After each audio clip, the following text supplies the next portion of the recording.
भरपूर उहापोह करण्याचा प्रयत्न अनेक वक्त्यांनी केलेला आहे, परंतु माझं एक म्हणणं आहे की तुषारदादा आणि त्यांच्या टीमने अतिशय उत्कृष्ट असं सिस्टमॅटिकली टेक्निकल ह्या वेळेस केलं होतं. कुठेही ते कमी पडले नाही आणि नाही म्हणलं तरी ह्याच्यात बी आपण कमी पडलो नाही. थोडं कोण सगळ्यापर्यंत गेले ते गार झाले, कुठून आवाज आला नाही, आलाच नाही आवाज की बाबा आता हे आहे काय आपल्याजवळ आहे.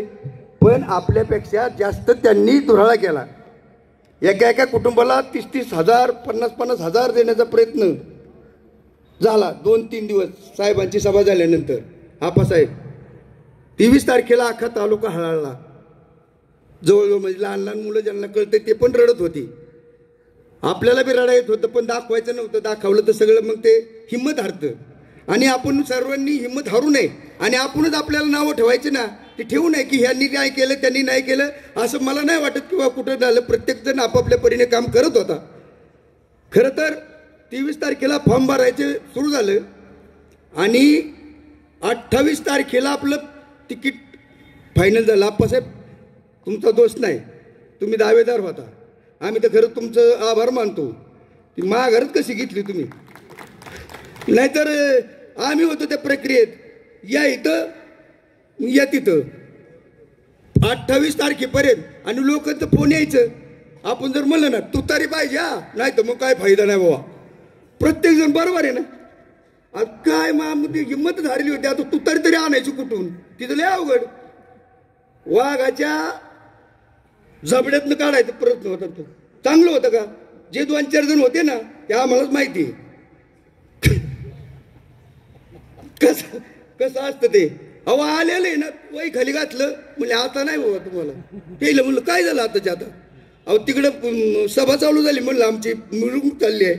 मग आम्ही ते एका अधिकाऱ्याला उत्तम आपत्याला खवळले, पण ते म्हणले लगेच चिडतात आणले आले म्हणजे थांबू नका. लय वाईट असते ते. आणि आपले इकडून तर फोन यायचे, जमलं का नाही जमलं मग काय खरं नाही राव. तर असं म्हणजे आपली माणसं अशी थोडीशी गाभारली होती.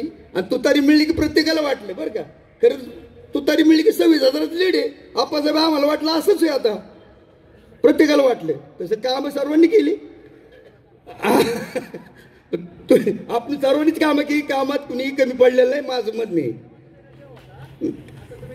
नाही तुम्हाला आम्ही तुम्ही आमच्याकडे आलता, तुम्हाला आम्ही खरं सांगतो, तुम्हाला आम्ही म्हणलं तिकीट आणा साहेबांचा, आम्ही तुमच्या संगती. कारण आता दादांचं ते तिकीट इथं मिळणारच नव्हतं.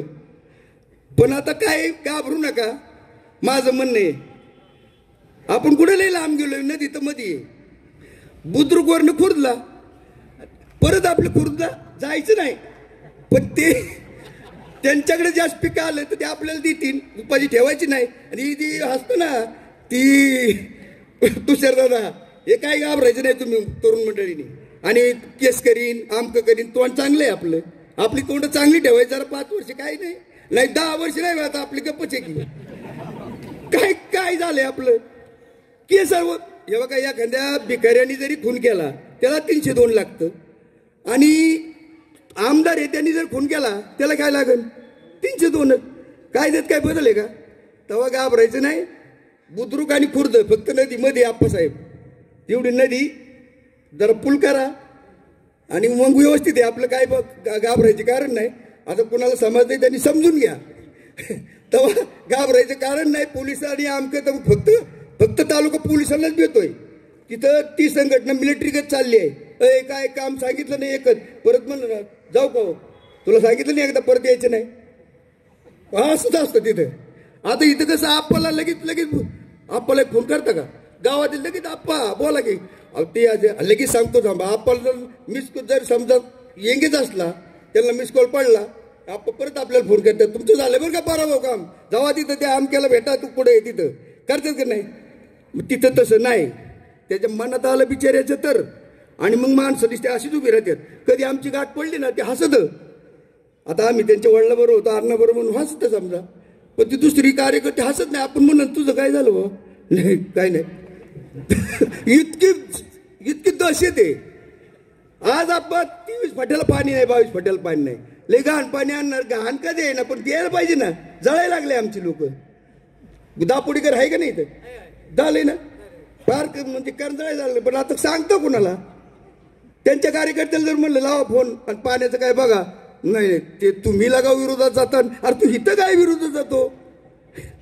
आणि हेच आप्पा असते तर आम्ही आप्पाला सांगून आज पाणी सुटलं असतं. नाही तसं काम. तेव्हा ह्या सगळ्या बाबी सर्व कार्यकर्त्याला माहिती आहे. म्हणून आप्पा तुमच्या संगती गेली 40 वर्षे तुमचं राजकारण असेल ते माणसात टिकून येत. तुम्ही कुठलाही निर्णय घ्या तुमच्यावर आम्हाला काय पक्ष भिक्ष काही नसतं. आम्ही आप्पा एकच पक्ष आपता आप्पा आणि आप्पा जिथं असतं तिथं आपण. बरोबर आहे ना? एवढंच आहे आपलं. काय आहे तो काय कोणाला घाबरायचे? ते बी ह्याच तालुक्यातले आपण इथलेच आहे. समजा आपल्याला कुठं लई सारखं तिकडून जायचं, इकडून आपला रस्ता. बरोबर आहे का अण्णा? कदम अण्णा, रस्ता तिकडून आहे आपल्याला रावर ना आपल्या इकडून आहे. काय त्यांच्या नदीतनं अडवायचे कारण नाही काही नाही. आणि कुणाला जायचं सकाराम बापू तुम्ही सुद्धा घाबरू नका. आपला हत्यार उपसायचं एकच. हा आम्ही लगा कळला मालगण म्हणला असं म्हणायचं आपला हत्यार आहे ती. आम्ही म्हणणार हे दानगड्या म्हणू नको, तू म्हणून हे कवा म्हणलो मग बस. हे हत्यार असते वापरायची जरा थोडी, तेव्हा काळजी करायची कारण नाही.